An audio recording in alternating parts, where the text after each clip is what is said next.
खेत में खाना खाने वाला ससुराल। ले बहू, सब्जी काट दिए मैंने, अब तुम खाना बना लो। हाँ मम्मी जी, दीदी ऊपर से लकड़ी लेने गई है, अब बस खाना ही बनाएंगे। घर के आगे आंगन में शांति चारपाई पर बैठी है और वहीं बने चूल्हे पर दोनों बहुएं खाना बनाने की तैयारी कर रही थी। तभी वहां उनकी पड़ोसन कमला आती है। और शांति क्या कर रही है? अरे कमला, तू आ गई? आजा आजा बैठ, हम बस खाने की तैयारी कर रहे हैं। सही है भाई। वहीं दूसरी तरफ, लो दीदी, काकी फिर से सुबह सुबह आ गई, अब हमें इनका भी खाना बनाना होगा। थोड़ी देर में देखिएगा, मम्मी जी बोलेंगी। अरे बहू, हम दोनों का ही खाना डाल दियो, कमला आई है तो यहीं खा लेगी। जी ठीक है मम्मी जी। देखा दीदी? अरे अभी तो एक ही आई है, बाकी भी आती होंगी। बस हमें यही काम बचा है, घर वालों को तो खाना नाश्ता बनाना ही है, साथ में मोहल्ले वाले भी आ जाते हैं। दोनों खाना बनाकर अपनी सास और पड़ोसन कमला को परोसती है। तभी वहां एक और पड़ोसन आ जाती है। क्या चल रहा है भाई? भंडारा। अरे कुछ नहीं, हम बस खाना खा रहे थे, आजा तुम भी खा ले। नहीं नहीं, मुझे भी भूख नहीं है। क्या भूख नहीं है? ऐसे कैसे भूख नहीं है? चल आजा हमारे साथ बैठ जा। ए बहू, जरा शीला के लिए भी खाना ले आना। ठीक है मम्मी जी, अभी लाई बस। रीतु शीला को भी खाना परोसती है। सारा काम खत्म करने के बाद दोपहर में, चलो अब हम भी थोड़ी देर आराम कर लेते हैं। हाँ भाई, रेस्ट कर लेते हैं, अब शाम को करेंगे जो भी करना है। दोनों अपने अपने कमरे में थोड़ा आराम करने गई थी कि फिर से उन्हें एक बुलावा आ जाता है। ऋतु बेटा, सुमन बेटा कहाँ हो? इधर आना जरा। अब क्या हो गया? अभी तो लेटी भी नहीं थी, बस सोचा ही था, इतने में बुलावा आ गया। दोनों उठकर बाहर आंगन में रमेश के पास जाती हैं। क्या हुआ पापा जी, क्या काम है? देखो बेटा, मैं कुछ पेड़ पौधे लाया हूँ। जी पापा जी, वो हम बाद में देख लेते हैं ना। अरे बेटा, मैंने तुम्हें सिर्फ देखने के लिए नहीं बुलाया, हमें इन्हें गमले में लगाना है। शाम के बाद वैसे भी पेड़ पौधों को हाथ नहीं लगा सकते ना, इसलिए मैं अभी ले आया। चलो आ जाओ, तुम दोनों मेरी मदद कर दो। इतना कहकर रमेश अपना काम शुरू करते हैं। इन्हें भी ना दोपहर में ही ऐसे काम करने को मिलते हैं। हाँ, और हमें भी करना होगा। क्या हुआ बेटा, क्या सोच रही हो? चलो जल्दी इधर आओ। जी पापा जी। अब उन्हें दोपहर में अपने ससुर जी की मदद करनी पड़ती है, सारा काम खत्म करने के बाद। देखो तो कितने सुंदर लग रहा है। सच में पेड़ पौधों की ना बात ही अलग होती है, इनके बिना कुछ नहीं। तभी वहां से उनका पड़ोसी जा रहा था, उसे रोकते हुए। कहाँ जा रहे हो भाई? बस दुकान तक जा रहा था। और क्या कर रहे हो रमेश भाई? आओ आओ, कुछ नहीं, ये थोड़े पौधे लगाए थे, तुम भी देखो। पड़ोसी घर के अंदर आता है। तुझे तो प्लांटिंग का बहुत शौक है, इन्हीं में तेरी जान बसती है ना। सिर्फ मेरी नहीं, पूरी दुनिया की जान ही पेड़ पौधों में बसती है भाई। बात तो बिल्कुल सही कही। चल अब तू आ गया है तो इसी बहाने चाय पकौड़े खा लेते। वैसे भी ना इतना काम करके मुझे भूख लग गई थी। चल ठीक है, इसी के साथ थोड़ी गपशप भी हो जाएगी। बस अभी दोनों एक काम करके हटे ही थे कि दूसरा काम मिल गया। दोनों चूल्हे पर चाय पकौड़े बनाती है, इतने में वहां कमला भी आ जाती है। आप यहाँ बैठे हैं? मुझे लगा पता नहीं कहाँ चले गए, दुकान जाने में तो इतना समय नहीं लगता। अरे रमेश भाई ने मुझे अंदर बुला लिया, वैसे तुम्हें पता ही है, यहाँ के अलावा मैं कहीं और जा ही नहीं सकता। सही कहा आपने। आइए आइए भाभी जी, आप भी बैठिए, गर्मा गर्म पकौड़े खाइए। अरे नहीं नहीं, बस भाई साहब, सुबह ही खाना खा कर गई थी मैं। अरे तो क्या हो गया, आप ही का तो घर है। तभी वहां शांति भी आ जाती है। हाँ हाँ बैठ जा कमला, तेरे साथ मेरे भी पकौड़े हजम हो जाएंगे। अच्छा ठीक है। चारों बैठकर बातें करते हैं। अरे मिसेस शर्मा ने तो मुझसे भी झूठ बोला था, कह रही थी उनकी बेटी दूसरे देश गई है। हैं? सच में?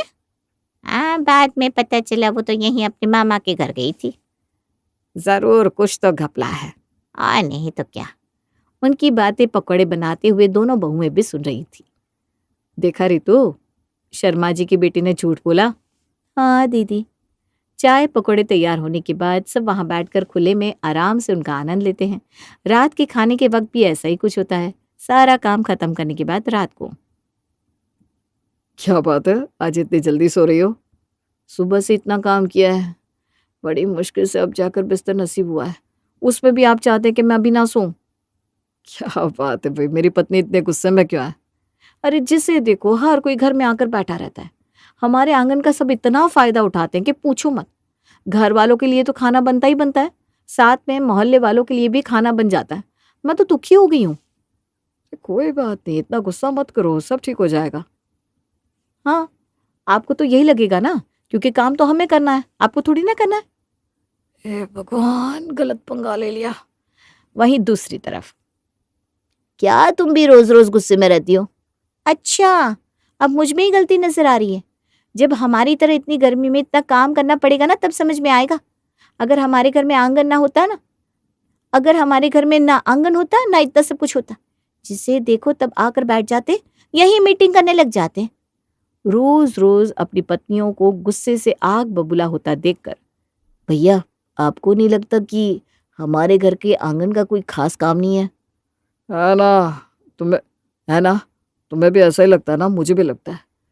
ठीक है, पहले पुराने डिजाइन के हिसाब से घर बना दिया, लेकिन आजकल तो किसी भी घर में आंगन नहीं होता। भैया, आप बिल्कुल सही कह रहे हो। जगह भी वेस्ट हो रही है, क्यों ना हम इसे कवर करवा दें? तब शायद सुमन को थोड़ी राहत मिल जाएगी। क्या भाभी भी आंगन से ही परेशान है? हाँ, क्या रितु भी? हाँ भैया। बिना किसी से पूछे दोनों भाई सब डिसाइड कर लेते हैं और घर में काम शुरू करवा देते हैं। अरे बेटा, लेकिन इसे कवर करवाने की जरूरत क्या है? तुमने तो हमसे एक बार भी पूछा नहीं। पापा, इसमें पूछने वाली क्या बात है? बिना वजह ये जगह वेस्ट हो रही है, अब अच्छे से यूटिलाइज हो जाएगी। बेटा, कोई जगह कभी वेस्ट नहीं होती, खास करके खाली जगह तो कभी नहीं। ये भी तो यूटिलाइज हो ही रहा था। हमें रोज कितनी अच्छी ताज़ी हवा खाने को मिलती थी। वो तो पापा बाहर जाकर भी मिली जाएगी। रमेश की बात को कोई नहीं समझता और आखिर कुछ दिन बाद पूरा एरिया कवर करवा दिया जाता है। अब ठीक हो गया। अरे क्या खाक ठीक हो गया, हमें इस तरह घर में कैद कर दिया। अच्छा खासा बाहर बैठे रहते थे, टाइम पास हो जाता था। अब अंदर घर में घुट घुट कर मरते रहो। मम्मी जी, लेकिन अब सब कितना अच्छा लग रहा है। हाँ, अब धूप में बाहर खाना नहीं बनाना पड़ेगा। बाकी सब तो बहाना था, लेकिन रितु और सुमन पड़ोसियों के लिए खाना बना बना कर परेशान हो गई थी, इसलिए ऐसा करने से उन्हें राहत मिल गई। लेकिन शांति और रमेश का बंद घर में बिल्कुल मन नहीं लग रहा था। इस बात को लेकर रोज दोनों शिकायत करते। तब एक दिन, अगर आप दोनों को इतनी परेशानी हो रही है तो आप खेत में घूमने चले जाया कीजिए ना, वो किस काम आएगा। वहां आप जितनी मर्जी चाहे उतनी खुली हवा ले सकते हैं। अब खुली हवा लेने इतनी दूर जाना होगा। अगर आपको हवा खानी है तो जाना तो पड़ेगा ना, और कोई ऑप्शन नहीं है। उस दिन शाम को रमेश और शांति खेत में घूमने जाते हैं। आहा, यहाँ आकर कितना अच्छा लग रहा है ना, कितने दिनों बाद ताज़ी हवा का एहसास हुआ। सही कहा तुमने, अब तो घर में मन ही नहीं लगता। कोई बात नहीं, अब से हम रोज यहाँ आएंगे। हाँ, और अब मैं इस जमीन पर ही प्लांटिंग करूंगा। अब शांति और रमेश रोज खेत पर जाने लगे। पहले कुछ देर के लिए जाते, लेकिन अब तो पूरा पूरा दिन वहीं रुक जाते थे। अरे पानी भी खत्म हो गया, मुझे तो अब भूख भी लगी है। तो तुम बहुओं को फोन कर दो, खाना पीना लेकर यहाँ आ जाएंगे। हाँ, बिल्कुल सही कहा आपने। शांति कॉल करती है, बेटा जरा हमारे लिए खाना तो ले आओ। जी मम्मी जी, अभी लाते हैं। कॉल कट होने के बाद अब हमारा फिर से दूसरा चक्कर होगा। खाने का ऑर्डर आ गया है। दूसरा क्या तीसरा भी होगा भाभी, शाम का खाना भी इन्हें वहीं खाना है। मैं तो परेशान हो गई हूँ। खुद तो सुबह एक बार खेत में चले जाते हैं, फिर दिन में न जाने हमें कितने चक्कर कटवाते हैं। सच्ची भाभी। दोनों शांति और रमेश के लिए खाना लेकर जाती हैं। वहीं खेत में बैठकर दोनों खाना खाते हैं। कितना आनंद है, खेत में खाना खाने का मजा ही कुछ और। सच में मजा आ गया। हाँ, खुली खुली जगह और ठंडी ठंडी हवाएं, चार चांद लग गए। और हमें दिन में तारे नजर आ गए। कुछ कहा क्या बेटा तुमने? नहीं मम्मी जी, कुछ भी नहीं। मैं पूछ रही थी, आप अभी खाना खाकर घर चलेंगे? पूरा दिन यहाँ इतना काम करते हैं, थक जाते होंगे ना, घर चलकर आराम कर लीजिए। हाँ दीदी, बिल्कुल सही कह रही हैं, आपको भी घर पर थोड़ा रेस्ट कर लेना चाहिए। अरे बेटा, तुम हमारी चिंता ना करो, हम अभी बिल्कुल हट्टे कट्टे मजबूत हैं। हम यहाँ आराम भी कर लेते हैं। लेकिन हमें तो हमारी चिंता हो रही है, हम तो इतने चक्कर काट काट कर थक जाते हैं। वैसे यहाँ ना ज्यादा अच्छा लग रहा है। यहाँ पेड़ पौधे लगाकर नजारा कितना सुंदर लग रहा है। हाँ पापा जी। अच्छा अब तुम दोनों जाओ, रात का खाना हमारा यहीं ले आना। हाँ जी ठीक है। दोनों घर आ जाती हैं और शाम को खाना लेकर फिर पहुंच जाती हैं। शांति और रमेश वहीं आराम से बैठकर खाना खाते हैं। अब तो सुमन और रितु के खेत में बहुत चक्कर लगने लगे थे। उन्हें हर पहर का खाना वहीं ले जाना पड़ता था। एक दिन, ओहो, मैं तो परेशान हो गई हूँ। सच में दीदी मैं भी थक गई हूँ। आज खाना आप देकर आएंगे? हम? जी हाँ। लेकिन आज तो संडे है, हमें रेस्ट करने दो। हाँ संडे तो हम घर पर ही आराम करेंगे ना। अच्छा जी, हमें तो कभी कोई संडे नहीं मिलता। पता भी है हम दिन में खेत के कितने चक्कर काटते हैं। हर छोटे छोटे काम के लिए हमें वहां जाना होता है। कभी खाना देना है, कभी शरबत बनाकर देना है, कभी कुछ कभी कुछ। हम रोज इतना काम करते हैं और एक दिन में आप दोनों बहाने बनाने लगे। जाइए, मम्मी पापा जी को खाना देकर आइए। उस दिन रजत और रोहन को खेत पर जाना पड़ता है। आओ आओ बेटा, देखो अब हमारा खेत पहले से कितना हरा भरा हो गया है। हाँ, अब तो हमारा घर जाने का मन ही नहीं करता। आओ तुम भी हमारे साथ बैठकर खाना खाओ। सब साथ में खाना खाते हैं। खेत में खाना खाने का मजा ही कुछ और है। ठीक है पापा, अब हम घर चलते हैं। अरे नहीं नहीं, अभी घर नहीं जाना। तुम मेरी प्लांटिंग में थोड़ी मदद कर दो, तुम्हें भी देखना बहुत अच्छा लगेगा। रजत और रोहन उस दिन फंस जाते हैं और उन्हें गर्मी में खेत में काम करना पड़ता है। पूरा दिन वहां काम करने के बाद जब वो घर आते हैं, लीजिए टिफिन। टिफिन? हाँ, मम्मी जी पापा जी का शाम का खाना। लेकिन भाभी हम तो अभी अभी वहां से आ रहे हैं। आपको पता है हम वहां कितना काम करके आए हैं। मैं तो बहुत थक गया हूँ। देखा, अब पता चला हम कितना थक जाते हैं। इससे अच्छा तो पहले वाला आंगन ही सही था। कम से कम घर में तो थे। हमें खाना बना बना कर इतनी दूर तो नहीं लेकर जाना होता था। आखिर ये आइडिया किसका था? सच में बाहर सब कवर करवा के सब खराब कर दिया। इससे तो अच्छा पहले ही ठीक था। आपने इतना दिमाग क्यों लगाया? अरे लेकिन उन सब से आप दोनों ही तो परेशान हो रहे थे, इसलिए हमने ऐसा किया। कोई जरूरत नहीं है आगे से कुछ भी सोचने की। पहले जो था वो सब सही था। चलिए अब खाना लेकर जाइए। रजत और रोहन दोनों फिर से खाना लेकर जाते हैं। वो दोनों भी बहुत थक गए थे। रास्ते में घर वापस आते हुए, हमने तो उन दोनों की खुशी के लिए ऐसा किया, अब देखो दोनों हमें ही ताने मार रही हैं। हाँ भैया, भलाई का तो जमाना ही नहीं है। अब तो मैं भी सोच रहा हूँ हमने ऐसा क्यों किया। जब भी हमारी छुट्टी होगी हमें इतना काम करना पड़ेगा। मुश्किल से तो एक आधी छुट्टी मिलती है, उस पे भी इतना काम करना होगा तो मैं तो परेशान हो जाऊंगा भैया। हाँ छोटे, हमें कुछ करना ही पड़ेगा। घर आने के बाद, अब क्या करेंगे आप? कुछ मत करना, इसका कोई सोल्यूशन नहीं है। मम्मी जी पापा जी का घर में मन लगेगा नहीं और अब हम दोबारा आंगन बनवा नहीं सकते। उसमें बहुत सारे पैसे वेस्ट होंगे और घर का पूरा नक्शा भी खराब हो जाएगा। हम कुछ और भी तो कर सकते हैं। नहीं प्लीज, और एक्सपेरिमेंट करने की जरूरत नहीं है। आपने पहले ही कर लिया है, कहीं ऐसा ना हो इस बार कुछ और गड़बड़ हो जाए। दोनों की बीवियों ने तो उनका आइडिया रिजेक्ट कर दिया, लेकिन फिर भी उन्होंने कुछ सोचा और उन्होंने छत की अच्छे से मरम्मत करवाई। छत की मरम्मत करवाने के बाद चलो सब रेडी हो गया। छत पर टीन भी डाल दी, अब अच्छा लग रहा है। हम यहाँ इसकी छांव में बैठ सकते हैं। यहाँ एक पंखा और कूलर लग जाएगा। साइडों से सब खुला है, अच्छी अच्छी हवा आएगी। साथ ही छत पर हम प्लांट्स भी लगा सकते हैं।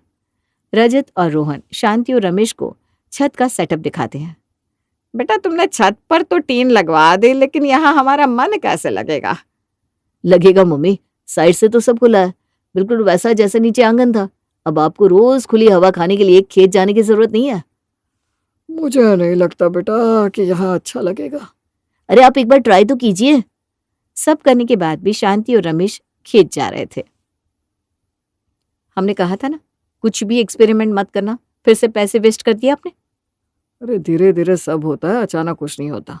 सब्र का फल मीठा होता है, इंतजार करो। एक दिन जब बहुत तेज आंधी चल रही थी, आज तो हम खेत में नहीं जा पाएंगे। तो चलो ऊपर चलते हैं। शांति और रमेश दोनों छत पर जाकर बैठते हैं। यहाँ तो मजा ही आ गया, कितनी अच्छी हवा चल रही है। हाँ, और टीन की वजह से बारिश भी नहीं आएगी और हम बारिश का मजा भी ले पाएंगे। यहाँ तो इतना मजा आ रहा है कि हम रात को सो भी सकते हैं। वैसे बच्चों ने सेटअप बहुत अच्छा किया है, कितनी सुंदर डेकोरेशन किया है। छत पर ठंडी ठंडी हवा का मजा लेने के बाद शांति और रमेश को वहां बहुत अच्छा लगने लगा था। अब रमेश छत पर ही प्लांटिंग करता और पूरा दिन वहीं बैठता। कुछ दिन बाद उनके पड़ोसी भी उनके साथ छत पर जाने लगे थे।